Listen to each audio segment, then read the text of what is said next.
Nah tapi mohon maaf aku nggak bisa ngajak ngobrol semuanya nih. Karena sekarang aku harus mengantarkan kalian untuk menyaksikan prediksinya. Pasti pengen tahu dong kira-kira siapa yang punya kans terbesar untuk bisa menjadi juara hari ini. Karena Quartararo nih harusnya bisa mengunci gelar juara di sini. Tapi bisa apa enggak? Kita lihat aja prediksinya yang berikut ini.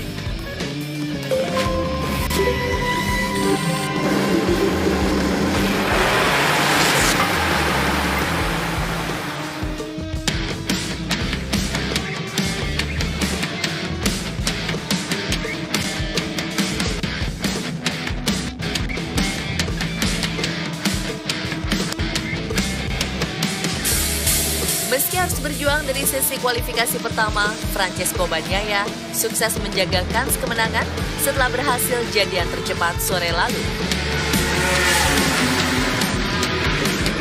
Ini jadi raihan pole position keempat secara beruntun bagi Pecco terhitung sejak seri Aragon.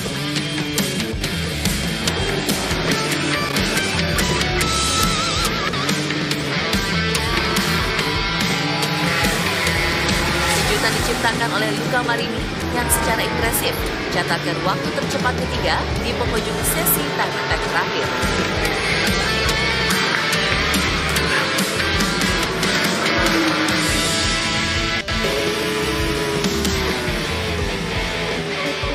Nasib sial justru dialami sang pemuncak klasemen Fabio Quartararo. El Diablo yang memiliki peluang untuk mengukuhkan gelar juara hanya dengan finish depan Pecco pada seri ini malah harus awali balapan di urutan ke-15.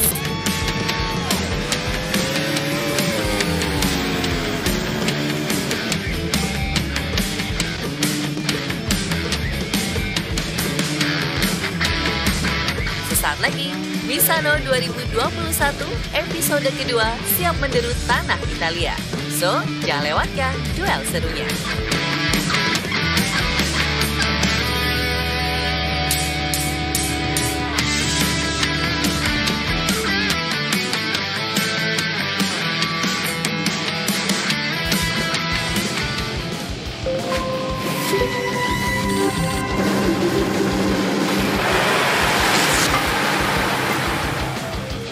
GP Mania, kita mau mengingatkan lagi kalau misalnya Anda belum tahu gimana caranya, nggak mungkin nggak tahu caranya ya kan? Atau mungkin temennya nggak tahu gimana sih caranya bisa nonton siaran MotoGP di Trans7 lewat trans7.co.id atau Anda juga bisa lewat p7.video. Itu bisa langsung nonton live streamingnya di situ, oke? Nah sekarang pertanyaannya adalah, tadi di prediksi kita udah dengar, pemuncak klasemen mengalami ketidakberuntungan gitu. Nah ini sebenarnya kalau Johnny lihat kemarin tuh sebetulnya kenapa masalah Quartararo? Karena kita sama-sama tahu Quartararo ini bukan rider yang bisa tampil baik di saat cuaca tidak kering gitu. Kalau biasa itu kerepotan gitu. Nah kemarin tuh juga tapi banyak faktor ketidakberuntungannya sih.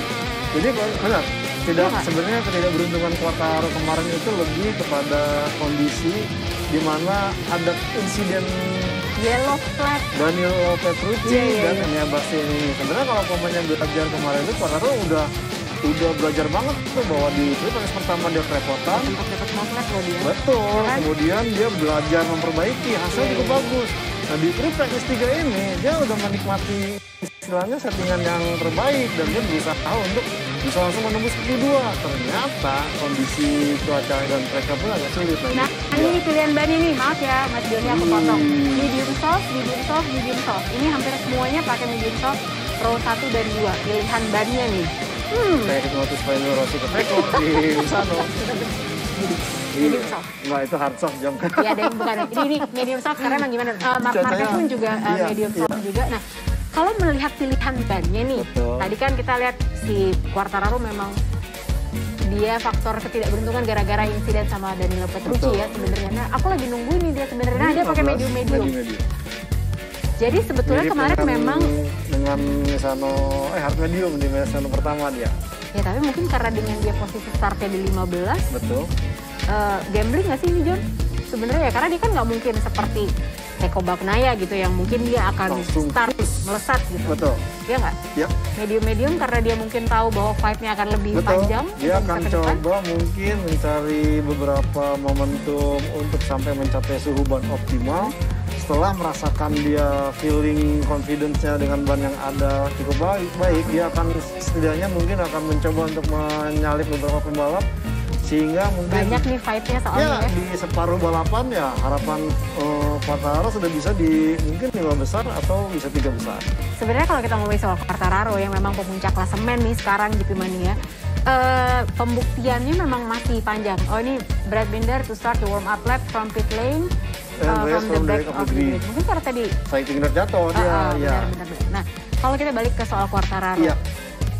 Kalau rider yang menurut aku masih terhebat saat ini dengan kondisi dia di starting grid posisinya jelek itu cuma Marc Marquez sih. Betul. Iya nggak sih? Betul. Nah, jadi ini adalah faktor pembuktian juga buat seorang Quartararo bisa atau enggak nih dia seperti Marc Marquez dengan fight yang begitu.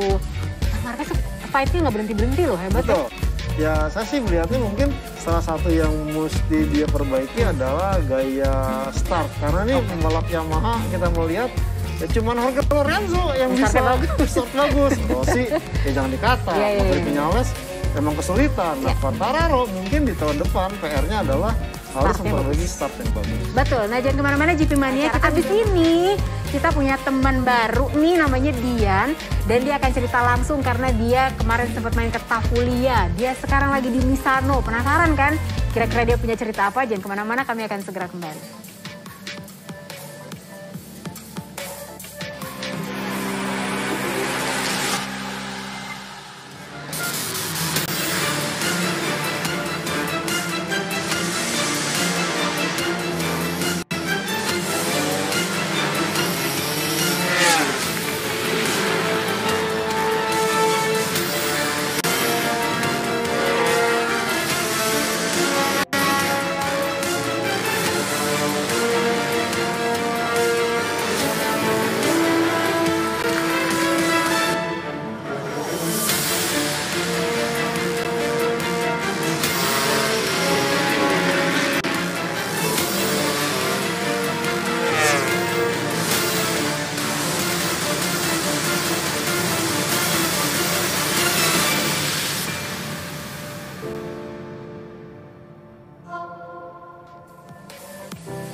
Seperti yang tadi kita bilang bahwa sebetulnya Emilia Romagna GP ini adalah sebuah race yang akan sangat emosional.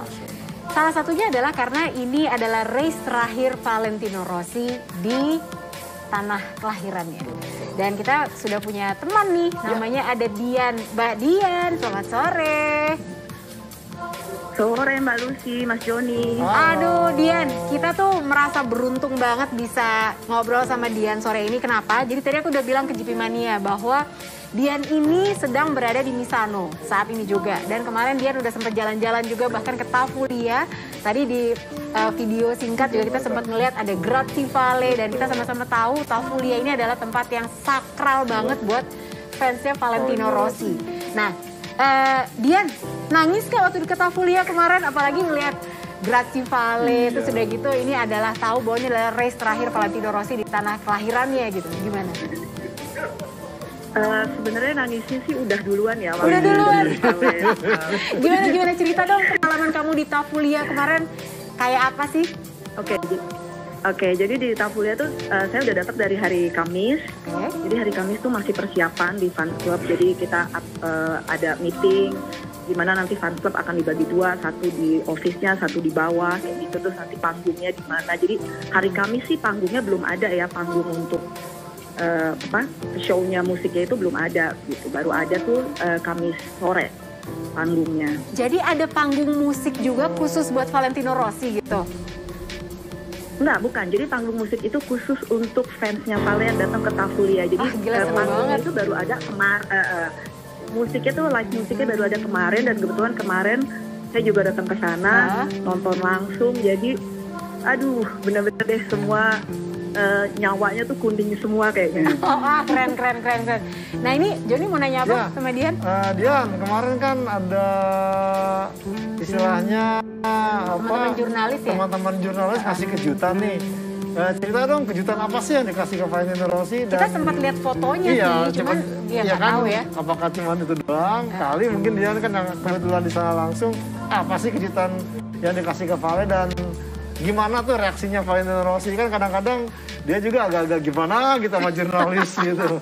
Kadang galak. Iya. Gimana Dian?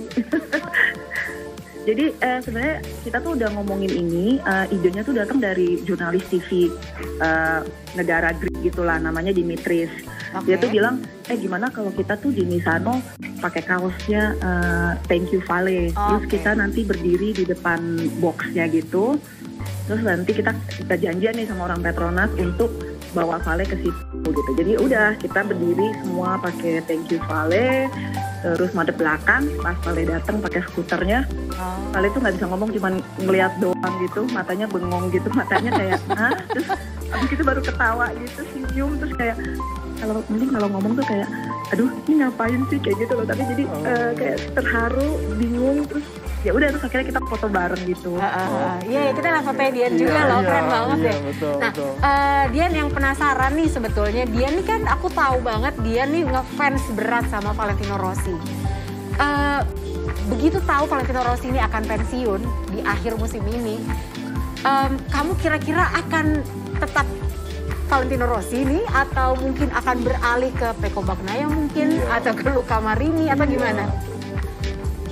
Kalau Valentino Rossi kan udah pasti ya buat semua pencinta Valentino Rossi selalu di hati ya nggak sih? Iya benar. Cuma kalau untuk nanti pada saat udah nggak ada Valentino tahun depan ya pasti kan kita ada akademinya yang juga sekarang bagus-bagus kan kayak Pecco, ada Luca gitu, ada Morbi gitu. Jadi ya masih nonton lah sepertinya. Pasti masih nonton ya. Ini pertanyaan terakhir mungkin dari Mas Joni. Mas Joni pengen nanya apa tentang kondisi cuaca? Iya, kondisi cuaca nih bagaimana di Misano, karena dengan 2 kali kemarin sesi latihan dan kualifikasi hujan, Jumat, kemudian Sabtu, menghadapi kering. Ini kira-kira cuacanya bagaimana nih? Ini sebenarnya adalah pertama kalinya matahari keluar. Iya kan dari kemarin emang mendung terus kan Dian ya di Misano ya? Bahkan hujan gitu. Kemarin tuh mendung terus tapi hari ini matahari bagus, suhu sekitar 18, suhu track tadi udah dicek sekitar 24 derajat Celcius. Jadi sebenarnya ini cocok banget pas untuk balapan gitu. Walaupun ini lebih dingin ya daripada yang di pertama kemarin ya. Oke. Dian, pertanyaan terakhir.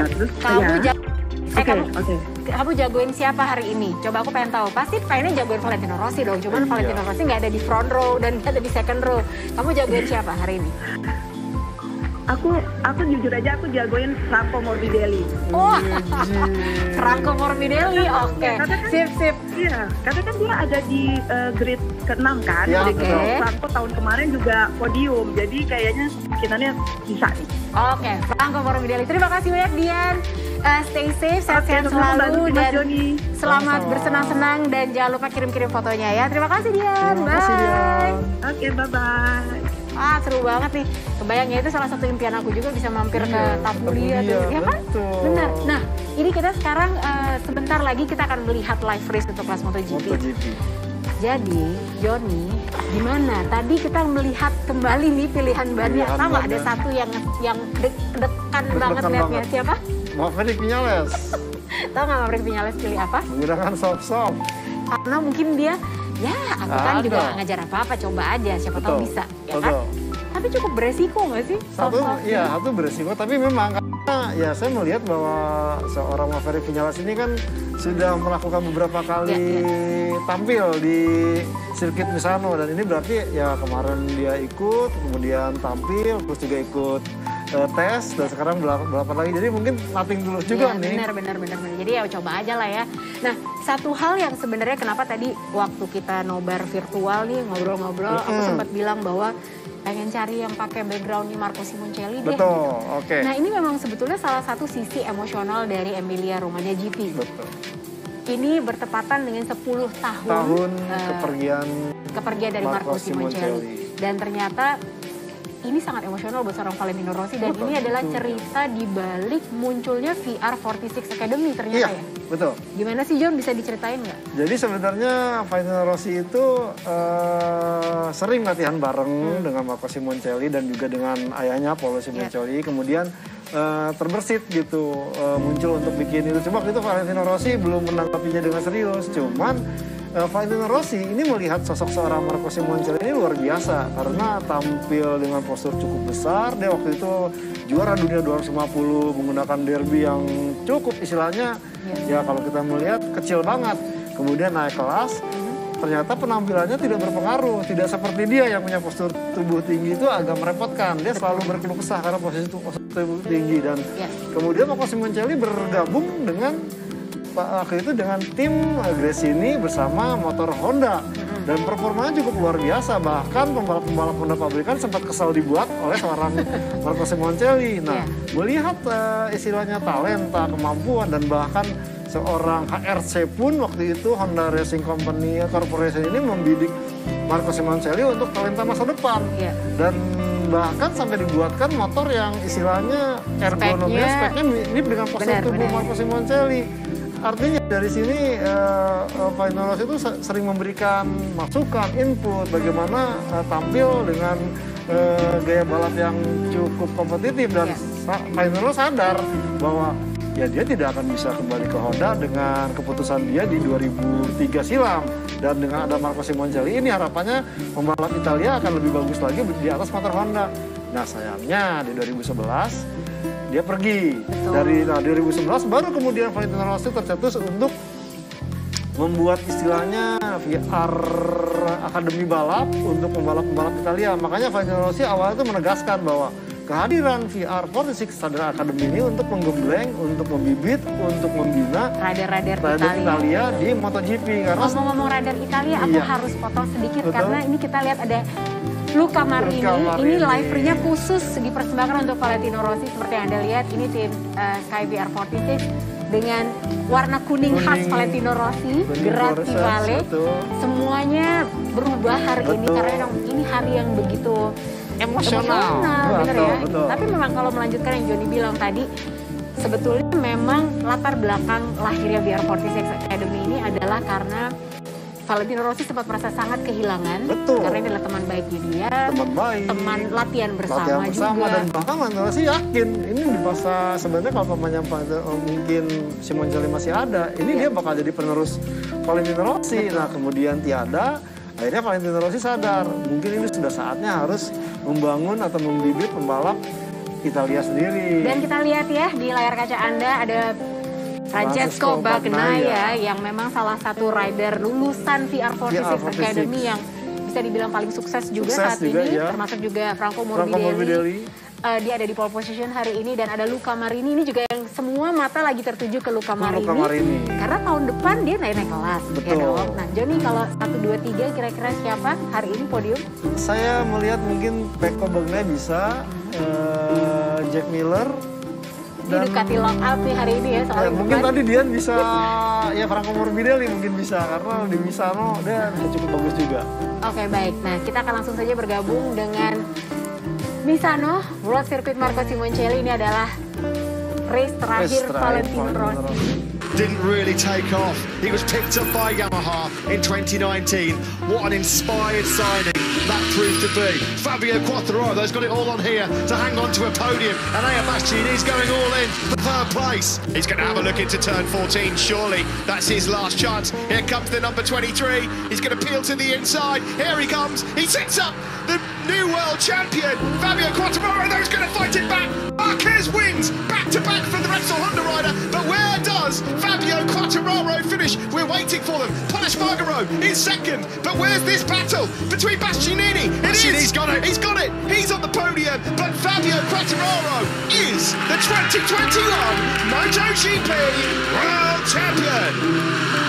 Fantastic Fabio, quality Quartararo, and it's a farewell appearance in Italy for Valentino Rossi, and he's going to be on the brink of the top 10. It's Ciao Valentino from Italian fans here. His fantastic quarter-of-a-century career on home soil comes to an end. Congratulations, though, from Johann Zarco to his fellow Frenchman, Fabio Quartararo, your 2021 MotoGP World Champion on a day we'll never forget here in Misano.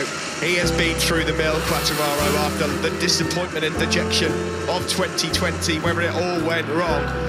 Of course, it's a 1-2 for Repsol Honda as well. Let's pop down to Simon now. He's got Alberto Puig. He's having a few hugs. I'm about to have him. Alberto, yes, Pecco fell off, but what a ride from Mark and also Paul. Yes, it was very difficult race, but they keep the pressure, and you know these things happen in racing.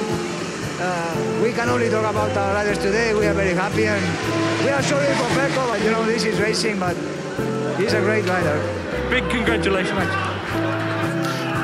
Yeah, huge congratulations to Marc Marquez. That's great to see as well. Paolo Ciabatti, Ducati Sporting Director, heading down to congratulate Yamaha. An historic day for Fabio Quartararo, the 22-year-old Frenchman. He's France's first ever MotoGP World Champion. Emotions running high everywhere, up and down pit lane, in the grandstands here today in Misano. What a lovely shot that is. Valentino Rossi, his farewell appearance in Misano. He soaks up the adulation of his adorer in public. The bike is smoking away there. Valentino, He got a 10th. Yeah, he got a top fantastic. 10. Brilliant stuff. You've got to feel so sorry. Your heart sinks to poor old Pecco Bagnaia. He'd ridden so brilliantly. It looked like we were going to go to Portimao. You can even hear over that Yamaha engine Fabio Quartararo's screams of joy. Yamaha's first World Championship since 2015. Fantastic scenes. They picked him up out of nowhere. He was not really pulling up trees, was he, in the Moto2 World Championship in 2018, that famous win in Barcelona. And now here he is, the MotoGP World Champion. Hard to know where to look at the moment. Rossi's last dance in Italy. Quartararo crowned the world champion here as well. What a day. Hey, Bastianini as well. What a last lap to get himself on the podium once more here in Misano. There's about 7 or 8 laps to go, and I said he had no chance of getting on the podium. All the drama that unfolded, Bagnaia going down, we lost Oliveira, and a stunning charge again from Enea Bastianini. Really highly charged, emotional scenes across the board here. Valentino Rossi's farewell, and we get to crown a new 2021 MotoGP World Champion. Eric Mahe, his manager, is there, and that's who he's embracing now. Tom, his trusted friend, they can't believe it. They've waited for this. There's been a lot of pent-up emotion held back from Fabio Quartararo as he's been trying to get this, because last year hurt so much. The French flag flying high. It really has been quite the year for French motorsport. The DJ's got the tunes playing over in the VIP village. The bike is parked up. Absolutely incredible scenes. Scenes and moments that he will never, ever forget. Musim 2021. Jadi tadi benar juga Om Joni, padahal aku tadi agak deg-degan ngomongnya, ya kan? Waktu tadi ngobrol virtual, ditanya Mbak Lucy jagoinnya siapa? Dia jagoin Bagnaia aja, atau Bagnaia. Aku bilang Quartararo menang hari ini. Tapi benar, sebenarnya kita tidak boleh tidak menghitung Quartararo karena hari ini kering dan Quartararo bisa melakukan banyak hal kalau kondisinya seperti ini. Ya kan, meskipun terakhir dikadalin sama Bastian ini. Cuman jangan salah. Yang penting aku jadi juara dunia, ya kan? Nah, ini kita lihat selebrasinya, ini adalah mengukir sejarah baru ya berarti sejarah baru di MotoGP 4 tak, karena ini merupakan pertama kalinya seorang pembalap MotoGP asal Prancis menjadi juara dunia. Nah, kita lihat emang benar-benar emosional banget buat seorang Fabio Quartararo. Ini kita lihat ada video khusus yang menggambarkan perjalanan karir seorang Fabio Quartararo, orang Prancis pertama yang bisa menjuara di kelas Premier. Kalau di kelas di bawahnya sudah ada Jarko, kemudian Olivier Jacques, Didier Rodi, artinya sudah biasa, tapi untuk di kelas Premier dan sekarang MotoGP 4 tak yang baru diperkenalkan 2022, Fabio Quartararo membuat sejarah baru menjadi pembalap Prancis pertama yang menjadi juara dunia. Jadi kalau kita lihat selebrasinya memang luar biasa, ini disiapkan matang sekali oleh timnya. Ada DJ-nya, dan tapi ini he's the man of the race. Marc Marquez. Luar biasa banget ya. Hari ini gimana komentarnya? Ya, yang saya lihat bahwa memang langsung punya helm baru nih. Emas. Ini yang menjadi tradisi kalau namanya juara dunia pasti mempersembahkan helm dengan livery emas. ya mungkin dia boleh menangkan he win the war, but Marc Marquez is win the battle. Luar biasa sekali ya. Iya. Jadi inilah kalau memang generasi baru rider MotoGP yang sekarang, ini beda banget ya selebrasinya dari zaman-zaman dulu. Iya. Gitu kan. Ini beda banget. Ini anak muda lah. Full digital. Iya benar. Nah, kembali ke soal Marc Marquez. Iya. Apakah sebetulnya bisa dibilang he's really back?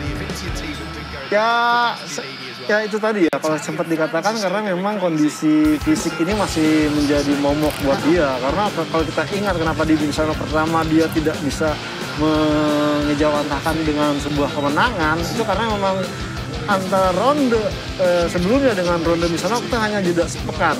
Jadi Marc Marquez tidak bisa melakukan istirahat yang fisik yang lebih sempurna. Nah ini kan dari Austin ini 3 minggu dan dia mengatakan ya dia yakin dengan kondisi fisik yang istirahat lebih lama, kemudian juga cederanya bisa lebih ditekan lebih seminimal mungkin ininya otot masanya, dan ini menunjukkan bahwa sebenarnya Marc Marquez bisa melakukan apapun. Memang tadi tuh ya murni Pecco Bagnaia melakukan kesalahan dan kita berdua kan tadi kaget pada saat pemilihan ban, loh kok dari medium ke hard medium. Karena kemarin itu dari ulasan Piero Taramaso dan juga beberapa ini mengungkapkan bahwa pilihan ideal untuk dasar itu depan itu mungkin bisa soft medium hari ini dan belakang soft. Nah, dan tadi tuh bisa kejadian persis di tempat yang sama dengan Jack Miller jatuh. Benar itu agak gimana? Betul. Nah ini kakak beradik yang tentunya ya kita hari ini pokoknya benar-benar produksi emosi gitu ya. Betul. Di kamar ini dan itu Valentino Rossi yang sedang mengucapkan selamat tinggal untuk semua fans. Wah, saya juga mau ketimpa ini. Tuh ada petalung. Wah, ini besok kalau dijual yang nawar banyak banget nih. Banyak banget pasti. Ada bau keringetnya Valentino Rossi. Nggak dicuci pokoknya ya. Betul. Jadi Valentino Rossi di hari ini bisa start finish ke 10 gitu, meskipun startnya juga tertatih-tatih banget sebenarnya. Betul. Tapi banyak banget yang jatuh hari ini. Dan ini adalah di Paris Vermey, GP Mania hari yang manis juga buat Honda, Repsol. Bawa podium 1-2. Betul. Espargaro luar biasa loh. Luar biasa lagi nih ya Bastian ini menuai hasil yang hampir persis dengan Misano pertama, finish ketiga. Padahal kemarin tuh Elia Bastian ini jatuh melulu tanpa lagi free practice, ya kan? Ya pagi ini menjadi sejarah baru juga, tak hanya sebagai pembalap Prancis pertama, tapi kalau kita melihat kemenangan Quartararo ini bisa disejajarkan dengan Valentino Rossi di 2002, kemudian di 2004, terus Casey Stoner di 2007 dan di 2011, serta Marc Marquez 2013, di mana pertama kali berstatus tim pembalap pabrikan menjadi juara dunia. Ya, kita dengarkan komentar Elia Bastian ini berikut. Another fantastic ride and another podium at home. How do you feel? Very strange because after the qualifying yesterday, I think it's impossible to do same at race 1. But at the end, I push a lot in the last part of the race. And my paces was really nice, like the first Misano, and it's incredible. After I think it's crash Pecco, and from 5 I'm go in 4th place, and at the end I see Fabio very close. I think now I have to push over the limit, and the last lap stay incredible for me. And I'm arriving in the 3rd position. It's a very strange podium for me. And congratulations. Thank you. 16th on the grid to 3rd for Enea Podium yang aneh sebetulnya karena ya iyalah dari hari Jumat dia keteteran, juga keteteran, dia jatuh terus gitu ya, dia nggak dapat sama sekali satu kali. Ini momentum terakhir itu 13, 14 dan ini masih diduel oleh Quartararo. Quartararo padahal tadinya mungkin udah membayangkan, wah nggak apa-apa deh 3. Iya. Pokoknya cakep, udah juara dunia, ada di podium. Ada di podium, dibubarkan oleh Enea Bastianini. Nah ini Valentino Rossi masih terus melakukan. Ini masih beruntung. Nah kita dengar komentar Paul Espargaro. Aku juga penasaran nih. Well, Alberto told us yesterday that if it was dry, you were strong, and you showed it. Did you know you could do that going into the race? Well, more or less, I knew my pace coming from the test, but today the track was a little bit more tricky. I don't know, on the rear tire I didn't feel so good on the stopping, and I was struggling mostly part of the race. But then when I could overtake Miguel, I just put my rhythm. Luckily, I lose Bagnaia and Marc so early in the race, and I couldn't follow them. And then I was completely alone, you know, in between them and Miguel. But I was keep doing my rhythm comfortably. And then by the tension, I started to have one pump. When I saw that it was 7-8 laps remaining by the end, and I was in that podium, I was so much on tension, and I couldn't even brake, and I was just wanted to finish the race in that position. So super pleased, super happy for the team, P1 and P2. That's amazing, but especially, you know, Takeo, all the crew that has been working huge to make that possible. I'm happy for me, but more happy for them. Great job, Paul. Thank you. Congratulations. Thank you. Paul Espargaro sebetulnya punya kelebihan, keunggulan karena dia beberapa kali tes di Misano juga, betul, ya nggak sih? Betul. Jadi ya sebenarnya Misano nih kompetitif buat semuanya loh. Setuju. Iya nggak sih? Betul. Karena kan semua ngetes di sini. Dan bahkan ya sebenarnya tadi Paul Espargaro sendiri bilang bahwa dia tidak peduli dengan kondisi basah, kalau kering dia udah tahu settingannya. Iya, Ini berkat kemarin ini, dan cuma sayangnya dia bilang tadi dia tidak bisa mengejar ketertinggalannya dari Marc Marquez dan Pecco Bagnaia yang sudah jauh dulu ke depan. Betul, tadi kita lihat juga Pecco Bagnaia memberikan ucapan selamat untuk Fabio Quartararo. Betul.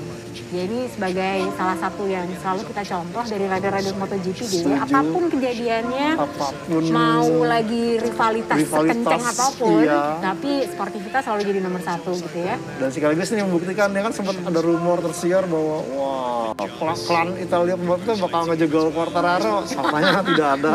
Kalaupun ngejegal tadi Sebastian ini kan itu juga adalah tidak mempengaruhi hasil karena Pecco Bagnaia udah crash. Betul, nah ini adalah Fabio Quartararo, juara dunia MotoGP musim 2021 yang tadinya kita semua berpikir akan berlanjut sampai ke Portimao gitu ya, tapi ternyata ya karena kondisi yang susah gitu. Tapi nggak tahu ya John, begitu kita lihat wah ini kayaknya kering, Quartararo jangan dipinggirkan nih.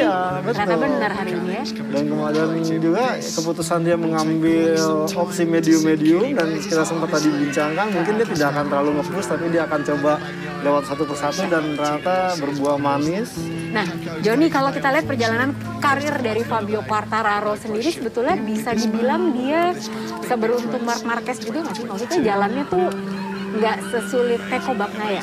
Sebenarnya jujur dia dibina oleh manajemen Marc Marquez, oleh manajernya Marc Marquez saat ini yaitu Emilio Alzamora di Munlau, dan itu sebabnya dia di saat chef Moto3 di awal-awal tahun waktu itu dia tampil cukup bagus 2010, dan dari beberapa kemenangan dia tampil dominan sampai akhirnya dia naik langsung tampil ke Moto3, namun menjadi kontroversial karena waktu usianya terlalu muda. Sampai akhirnya dia ditampil dan juga sempat leopard bareng dengan Joan Mir, dengan juga Miguel Oliveira. Tapi pada saat kemudian tampil di kejuaraan sesungguhnya, Fabio Quartararo itu malah kehilangan touch-nya gitu. Tidak sedominan saat di Chef Moto3 pada saat dia tampil, dan akhirnya sampai masuk ke KTM juga sempat, baru kemudian naik ke Moto2. Di Moto2 pun ya tampil, ya itu tadi ya, Quartararo tuh sebenarnya momentumnya bersama speed up-nya agak kerepotan, tapi pada saat di speed up dia berhasil menang di MotoGP Catalunya. Inilah yang menjadi momentum seluruh istilahnya pejabat teras MotoGP melihat bahwa wah nih anak nih bisa maju ke MotoGP. Dan kemudian, nah itu ya kalau Ujung Lusi bilang tuh udah kayak jodohnya lah gitu. Iya kan, udah karena kayak terbuka banget. Betul. Gitu. Karena kalau dibandingkan sama Peko gitu misalnya, Peko tuh tertatih-tatih banget untuk dia bisa sampai ke jadi rider pabrikan di Ducati gitu. Betul, Mahindra, kemudian sempat ke tim Aspar, terus baru kemudian naik ke lama loh Peko tuh, agak lama, baru ke MotoGP dan lama juga di tim satelit hampir 2 tahun. Tapi memang salah satu momentum lagi selain kemenangan di Catalunya adalah diputusnya Tech 3 sebagai tim satelit saat itu di 2018.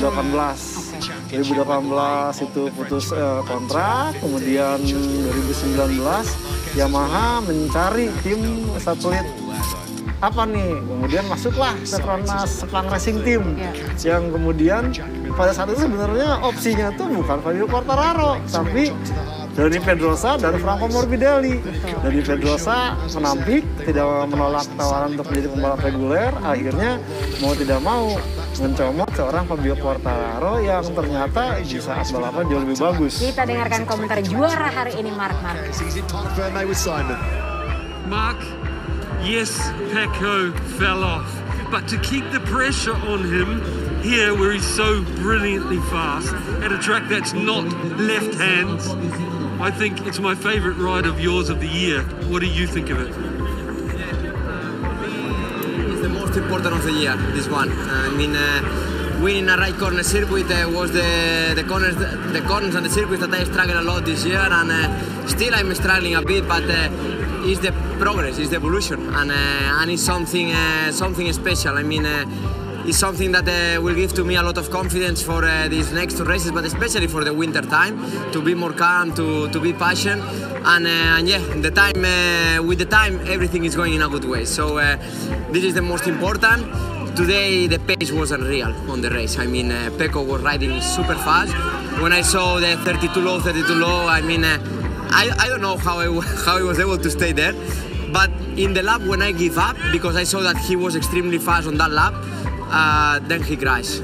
It's true that I was putting pressure to him, but Pecco was the fastest rider on the track today. Apart of that, today is not my day. It's the day of Fabio. I want to congratulate him. He deserved. He did an incredible season, an incredible job. So congrats, Fabio, Yamaha team, and yeah, we will try to put some difficulties next year to hit. Impressive, Mark. Congratulations. Thank you very much. Yeah, very impressive. A special day for Marc Marquez, and full credit to him. Marc Marquez terlihat memang berbeda karena nggak capek kalau kata Johnny. Iya benar-benar. Kemudian kata-kata juga. First win at the clockwise circuit since Japan. Iya. Gitu amat. Tapi emang bener sih karena kan waktu itu first winnya setelah dia cedera adalah di Sachsenring gitu kan. Yang kita selalu bilang dia itu adalah Sachsen King. Jadi dia ngimpi pun juga bisa menang di situ. Tidurnya bisa menang kayaknya. Nah jadi ini adalah kemenangan pertamanya di sirkuit yang clockwise. Jarum jam. Karena dia biasanya anti clockwise, ya kan? Lawanan jarum jam. Ada hitungan harinya lagi 735 hari. Iya, niatnya itu, aduh, luar biasa loh researchnya, ya kan? Betul. Nah tapi ini memang kalau Pol Espargaro ya udah saatnya lah ya, udah tinggal 2 race lagi. 2 race lagi, kalau itu kebangetan lah. Tapi agak telat ya dapat feel-nya si Honda ini. Tapi emang ini resiko Pol Espargaro saat mengambil keputusan bergabung dengan tim pabrikan yang non-konsesi ya ini dia. Nah kita dengarkan komentar juara dunia MotoGP 2021 Fabio Quartararo.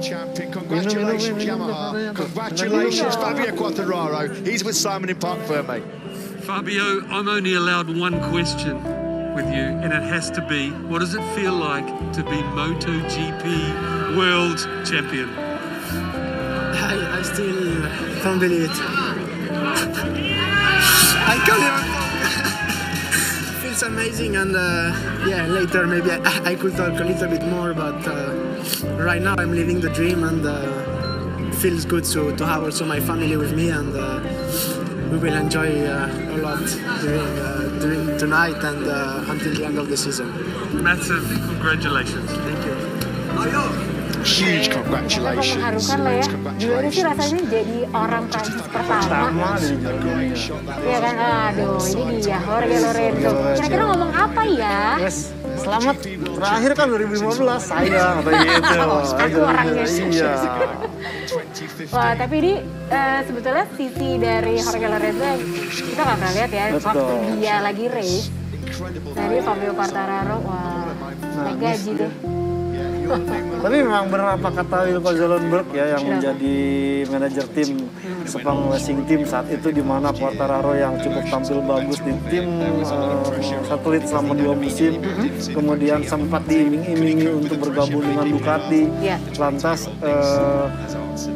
Wilco Zellenberg mengungkapkan, kalau namanya saya manajer pribadinya, saya tidak akan meluluskan seandainya Quartararo berpindah ke Ducati, apapun, apakah itu pabrikan atau apa, karena Quartararo ini kan mengawali karir di tim dengan motor yang boleh dibilang motor paling user friendly di MotoGP musim ini. Betul. Dan itu dibuktikan. Nah, seandainya dengan hasil ini ya Wilco Zellenberg pun tidak menutup kemungkinan ya kalau udah membuktikan diri menjadi juara dunia, silahkan mau berpetualang dengan motor-motor yang lain juga. Oke. Tapi pertanyaan berikutnya sebenarnya buat Joni adalah, bisakah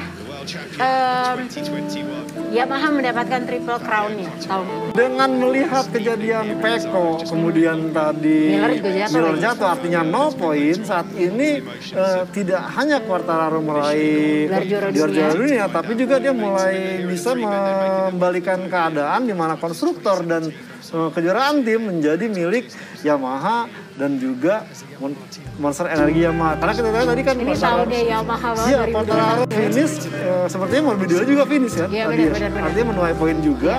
Sementara konstruktor kemarin hanya berbeda 3-9 gitu, dengan kemenangan ini sepertinya makin mepet. Padahal tadinya kita mikir, wah ini dengan kepergian Viñales artinya ya nggak bisa dong triple crown. Ya karena Linjardi sempat menyalahkan soal ya kalau gagal triple crown ini ya salahkan Viñales. Seperti halnya Linjardi juga menyalahkan kalau Rossi di 2015 Sepang Clash itu tidak menyerang si Marc Marquez, mungkin Valentino Rossi juara dunia saat 2015. Nah itu dia, tapi ya ternyata bisa ya kan? Betul. Bisa tuh. Nah jangan lupa nih GP Mania kita masih akan ketemu lagi tanggal 7 November 2021 tentunya di GP Portugal, Portimao, dan Anda juga bisa menyaksikan semua informasi tentang MotoGP di Top Speed yang akan tayang setiap hari Minggu pukul 13 waktu Indonesia Barat. Dan kita sebentar lagi juga akan menayangkan siapa yang menjadi pemenang kuis QR Code Trans 7.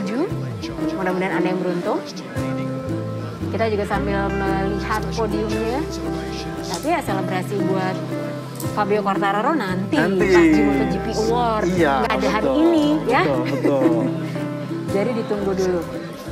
Marc Marquez, Pol Espargaro, dan Enea Bastianini, nama-nama yang sebetulnya tidak kita perhitungkan sih gitu ya. Kalau Marquez tuh iyalah gitu, masih podium gitu. Tapi dia juga nggak menunjukkan apa ya, agresivitas yang terlalu gimana ya, gitu. Karena dia tadi sempat bilang bahwa setelah Pecco cukup kenceng, wah saya udah bisa lakukan apa, akhirnya dia kaget, loh jatuh dia, dan kemudian akhirnya ya lah buat dia. Ini bener-bener akhirnya ya karena lama-lama nge-gap kan, tadinya udah dekat. Nah tapi itu ya pertanyaannya, kenapa bisa Pecco jatuh di tempat yang sama dengan Jack Miller? Nah itu ada masalah apa sebetulnya dengan Ducati gitu? Mungkin kalau Jack Miller ya saya rasa karena baru 5 lap mungkin bannya belum terlalu mencapai suhu optimal. Juga kan? Seperti ya. Nah sementara mungkin Pecco under pressure sehingga terlalu mencoba untuk menyelesaikan lebih cepat. Akhirnya tidak mendapat itu pengereman, terlalu rebah, hilang ban depan sehingga akhirnya crash. Dengan semakin besarnya tekanan, nah itu udah ngomonginnya mental aja udah ya John ya. Ya sudah, terima kasih banyak GP Mania atas kebersamaan Anda, dan akhirnya kita punya juara dunia baru MotoGP 2021 Fabio Quartararo, dan dengan ini kita harus pamit. Terima kasih banyak atas perhatian Anda. Joni Lono Mulia pamit, dan saya Lucy Briono juga pamit. Kita akan ketemu lagi tanggal 7 November 2021. Selamat malam. George Gasly, FIM president, hands over the third place trophy to the brilliant Rimini-born Enea Bastianini, the 23-year-old, born and bred just up the road from Misano. That's his 34th career podium, his second in MotoGP. Pol Espargaro's first podium of the 2021 season. Stefano Bonaccini, the president of the Emilia-Romagna region, hands over Pol Espargaro's second place prize. The 30-year-old Spaniard, 51st career podium, 7th in MotoGP, and his first in the famous colours of Repsol Honda. But after Jack Miller crashed, after Pecco Bagnaia crashed ahead of him, it's Marc Marquez who reigns supreme here in Misano. His 59th career win, 85th overall in his World Championship career. Brilliant by Marquez in Misano, as Fabio Quartararo is your 2021 World Champion.